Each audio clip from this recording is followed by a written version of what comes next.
Yan guys, sa nagtatanong nga pala ng kung bakit daw walang polarity yung relay. Kasi may nagtatanong sa comment section na ang tinatanong niya ay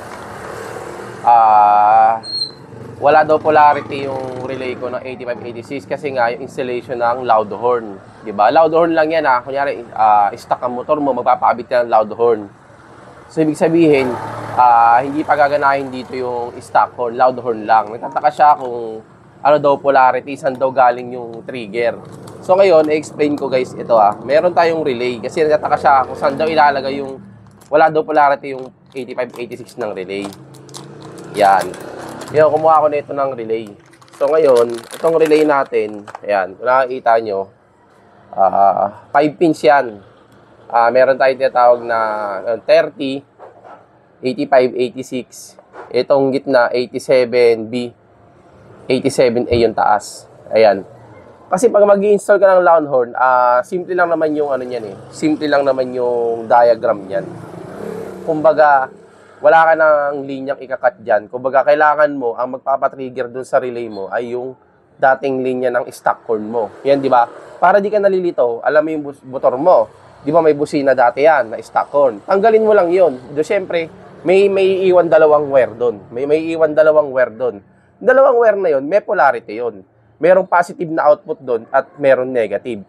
So ngayon, nagtataka siya bakit daw, saan ko daw nilalagay. Kasi guys, yung 8586, ito, yung 8586 ng relay, coil yan. Kahit magkabaliktaran yung polarity niyan, pwede. Dito mo lagay yung positive sa 85, negative sa 86, or pwede mo lagay yung positive sa 86, 85 sa negative. Kaya lang naman nagkakaroon ng polarity yan guys, kasi minsan doon sa mga electronics, mayroong mga iba-ibang relay. Same lang din naman ng mga function kasi halos karamihan ng relay na ganito. Nagkakataon lang na iba ang itsura ng iba yung brand. Ito kasi yung common na relay ginagamit sa motor. So ngayon, sa iba ginagamit to, nagkakaroon na ng polarity to pag lalagay ka na ng diode.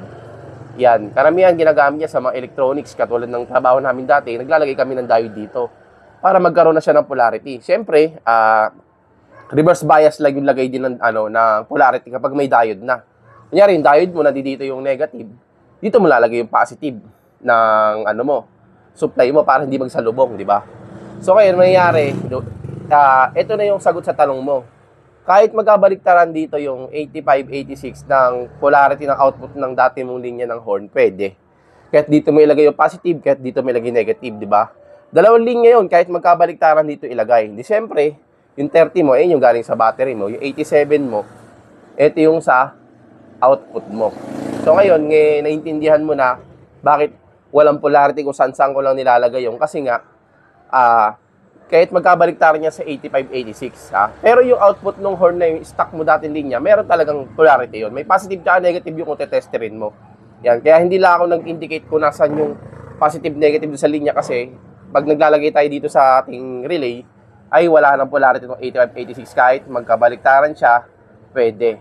So ngayon, nasagot ko na yung tanong mo. Sana mapanood mo ulit yung video na to para maintindihan mo.